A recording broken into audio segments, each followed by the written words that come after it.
Hey guys, welcome to this part of the tutorial we will be looking at special moves. I'm going to show you a couple of special moves actually. The first one being a Dragon Punch style special move, which would involve, in coding terms, making your character travel upwards, bringing them down with gravity, and creating a landing state so they don't fall through the floor. I've set up my animations here. Basically I'm using his Kung Fu upper animation, but I want him to hit twice, so on frame 3 and frame 5, and then he's in the air. And the next animation I've just used as the recovery part before he falls back down. I won't worry about a custom landing animation because I can just use his actual landing animation that he has. So what we need to do is create a new state. You'll notice I've got quite a few tabs here, just because I like to organise my files a little bit better. So I'm just going to make a space and define a new state, which is going to call it state 1800. Fill out the common parameters that you saw in the basic attack tutorial. So he's going to start standing. It's an attacking move type. I'm going to apply no physics to this move because I want him to travel upwards without gravity affecting him, and then bring him back down with gravity when I ask Mugen to. So there's going to be no velocity at the start, animation number, no control, draw in front of player 2, face player 2, some power gain. The reason I'm adding juggle equals 1, I'm not actually setting the juggle points. I have a juggle point system that actually ignores Mugen juggle points. If I add the line in, it ignores it, and I can choose how many times player 2 will get juggled. So I prefer my own juggle system. It's just a lot easier and it's less buggy. So that's the state defined now. Rather than create the attacks like the hit defs first, we want to make sure that the move works correctly and looks as it should. So the first thing we'll need is to find out when he leaves the floor. So he actually leaves the floor on frame 5. So the first thing we'd need to do is change the state def type, because currently it's standing, and if he's left the floor on frame 5 we want to change the type to in the air. So you use a state type set state controller, and state type equals A on frame 5, which is animelim equals 5. Then what we want to do is apply some velocity. Now bear in mind, with no gravity applied, if your physics are none or neutral and you apply velocity, the velocity will keep moving. So if I put minus 3 on the y velocity, whoops, he will keep travelling upwards at that speed until gravity is applied. So if I give him some velocity here, say,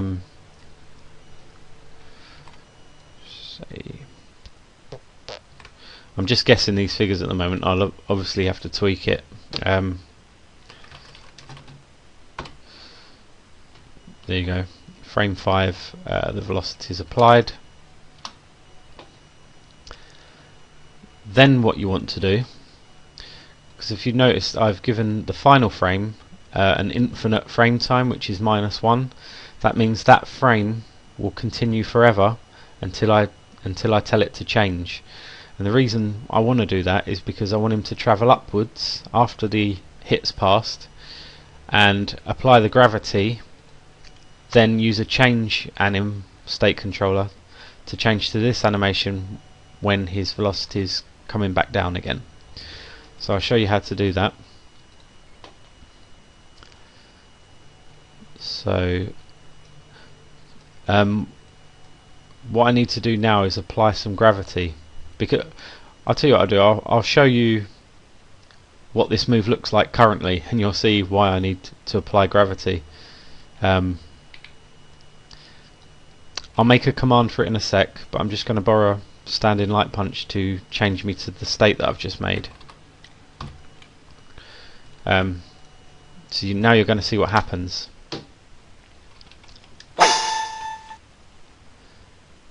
Oh, I've actually applied backwards velocity. Let me do that again. Right, so we should move forward and up now. Yep. So, by the way, to frame advance or frame step, if you press pause or pause break, whatever it looks like on your computer, and tap scroll lock, it advances a gain tick. So I want to bring him down probably about there.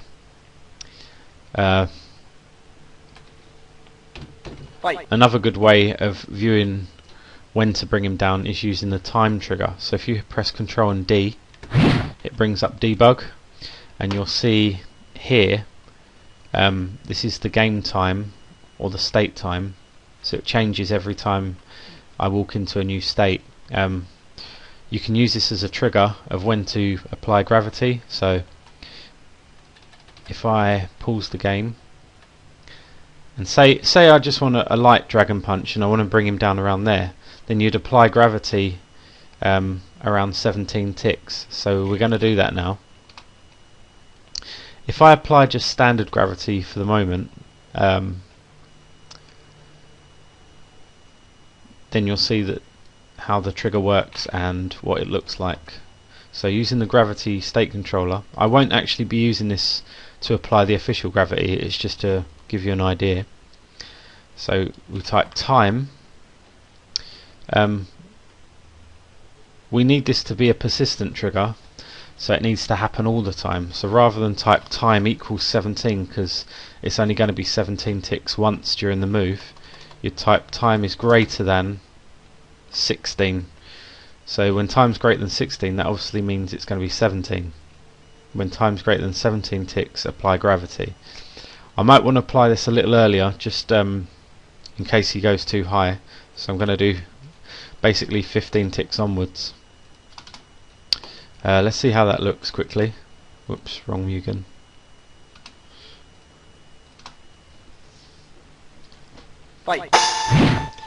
So, yep, there you go.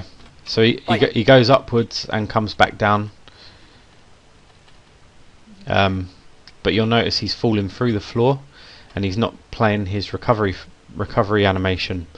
So to change that, you need a change anim.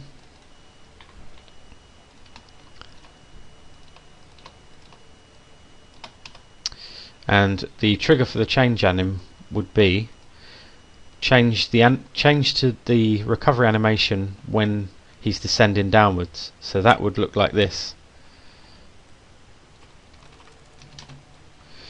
So anim equals 1800 and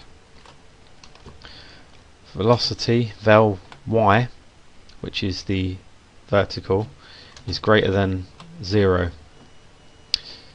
Then you're changed to the recovery animation. You'd need a persistent equals 0 trigger for this, or parameter, because he'll always be in this actual trigger is a persistent trigger. He'll always be in animation 1800, and when his velocity y is greater than 0, change to the recovery animation, but that will permanently change to it and keep it in the first frame playing persistently. So you need to add persistent equals 0 to ensure it only plays that animation once. Then what you need to do is, because the recovery animation has 5 frames, one of my triggers is to apply velocity on frame 5 of animation 1800. But if you're changing the animation, it sometimes applies these to the new animation because you're not stating otherwise. So if you just add a trigger all means that's like the main rule before applying any other triggers. So the animation must equal 1800 when applying the velocity and the state type change. The gravity's fine because that'll apply anyway, so we don't have to worry about a trigger all for that one. Then what we want to do is create a landing state. So we want to change state. So the trigger for this, you could use velocity y when velocity y is greater than 0, so when he's coming down. Another trigger one which applies to the same rule, when his position y is greater than his minus velocity y. I'm going to just change him back to the landing state for now, but you can make your own landing state with more ticks if you like. I'm going to give him control back as well because he's going to state 52, which is the landing state. So let's see how that looks now. Fight. There you go, so he comes back down again. I'm just going to change a bit of the animation because he seems to do it a little bit too quick. Fight.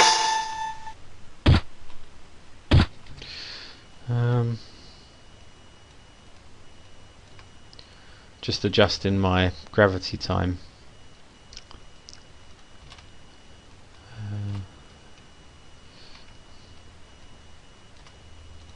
Just going to see how this looks. I'm just adjusting minor things. Fight. There you go.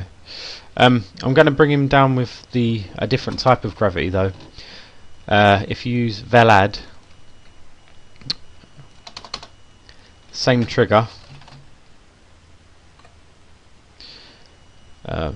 You want to get rid of the x value because you're only using the y value to bring him back down with. You can use this. You can, if you look at the character's constants, you'll see the y-axis value. This is your character's natural gravity. So when you apply the gravity state controller, it will apply this gravity. But if you want to bring the character down a little bit faster, then add a custom value. So if I do 0.68, you'll see how quick he comes down. Fight. So it's a little bit quicker. Just to show you that it does work, I'll add a ridiculous value. Fight. There you go. So I think 0.68 is fine for this. So now that the move works, what we want to do is create some hit defs for it. Also, if you want a couple of frames to be invincible, say before the hit, say if I want frames 1 and 2 to be invincible before he lands frame 3, what you'd use is a not hit by state controller. So if you don't want to be hit by anything, you'll notice all these parameters, these are from hit defs. So you've got standing, crouching air, normal attack, special attack, hyper attack, normal projectile, special projectile, hyper projectile, and then all the throws. If you don't want him to be hit by anything, just leave the value SCA, because that means don't get hit by anything. And obviously he can be hit by frame 3, so we'd use this trigger. Animellum equals 3, less than 0. So that means don't get hit by anything as long as the third frame is less than 0. You can use this trigger as well, which is animellum time, and in brackets 3 less than 0. So there's two ways of doing that. You don't really need to worry about the time value because this is a persistent trigger, so it will do it for frame 1 and 2 anyway. This is if you had a non-persistent trigger.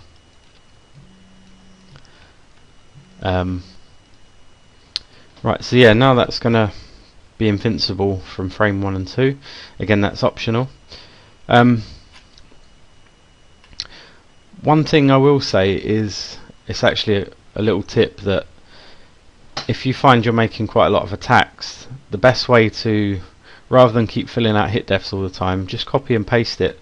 Copy and paste the hit death from another state, and obviously adjust it to suit the move, and that way it will save a lot of time, because filling out hit deaths can be a pain sometimes. So I'm just going to borrow one from Standing Hard Punch.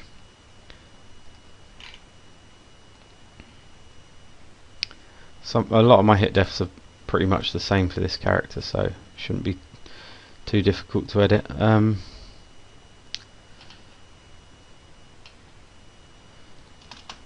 You can add it pretty much any way you want, but I'm just going to add it after the not hit by. You'll notice that my animation hits on frame 3 and frame 5, so if you want to add multiple triggers, in the basic attack tutorial you saw that if you have multiple hit frames but you only want it to hit the move to hit once, you use time equals 0, but in this case I want it to hit twice, so I'd have anim equals 3. Then you'd use the OR operator, which is these two lines on your keyboard. That just means, so it reads anim equals 3 or anim equals 5, which is my other attack frame. So if you put two AND symbols, it would read frame 3 and frame 5, but that reads as kind of together, so that's why you use the OR operator, because it's, you can either hit on frame 3 or frame 5, but both frames will hit. You can also add another trigger, like trigger 2 equals anim equals 5, so that would also do the same. I want to copy paste my hit def and have a separate hit def for each attack, because I want, if you want, say, the first frame to knock player 2 upwards and the second frame, the second attack frame, to knock player 2 back, then you'd need to adjust some things. So that's what I like to do. I'm just going to fill out the rest of my hit defs and then we'll continue with this tutorial. Just make note of the attributes. It has to be a stand-in special attack if you're following this example. So now I've filled out my hit defs. For the first hit, I've added a parameter called air.fall. So I want, if the first hit frame hits player 2 in the air, I want them to go into a falling state, but I don't want them to fall if they're standing. So you use the parameter airfall. Obviously I don't want them to recover. For the second frame, I've put fall equals 1 on, because if player 2 standing doesn't fall from the first hit, I at least want them to fall when the second hit lands. So let's see how that move looks. Round 1. So the move looks okay, but I've noticed player 2 falls quite slowly. So what you want to do there is, there's a parameter you can add to a hit def, which is YXL. I'm just going to add, say, 0.5, just to make player 2 come down that little bit quicker. Let's see how that looks now. Fight. So player 2 falls a little bit quicker.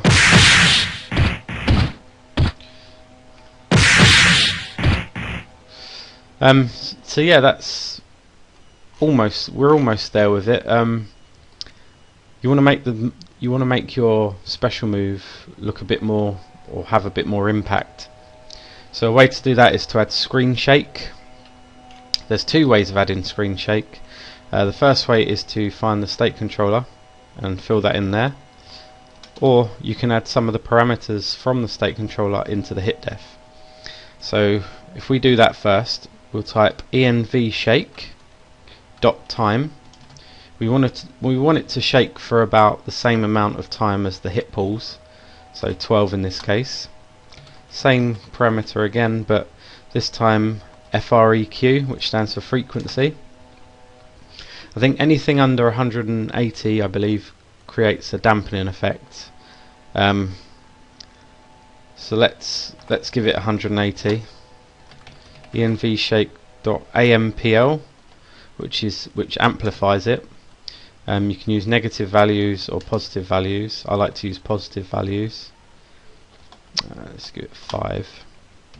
ENVShake. There's a phase parameter, and I think that kind of dampens it as well. I'm not 100% sure on that one, but it usually gives good results if you use between 150 and 200, depending on what type of move you're using or creating. I'm going to copy that to the other hit def and see how it looks. Fight.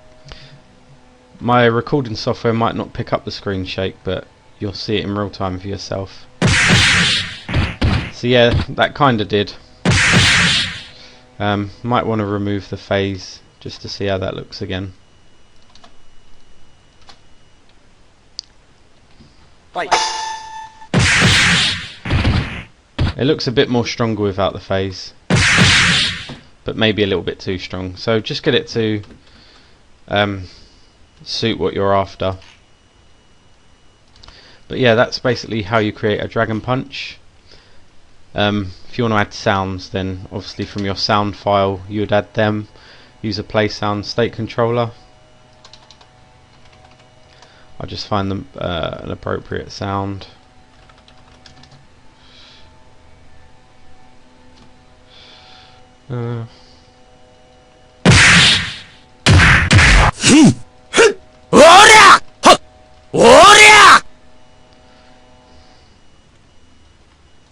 So I'm going to find the group and index number and put them in the value with an S before the numbers to show it's from my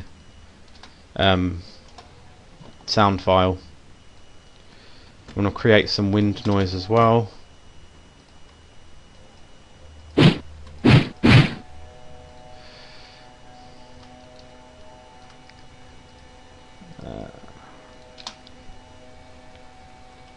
Fight. So you've noticed that the sound actually played twice there. That's because I forgot something. I forgot to add what animation I want the sound to play in.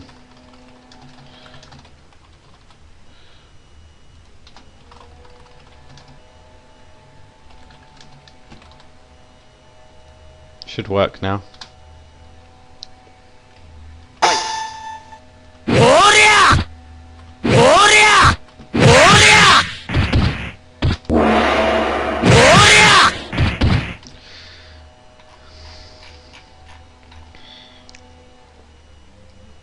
Just going to make player 2 travel a little higher. Fight. So there you go, that's the first special move. I'm going to do a part 2 and show you a different type of special move, but I hope you get the idea now of how to create a special move. The next special move I show you, I'll also show you how to make the move cost power from your power meter. Thanks for watching.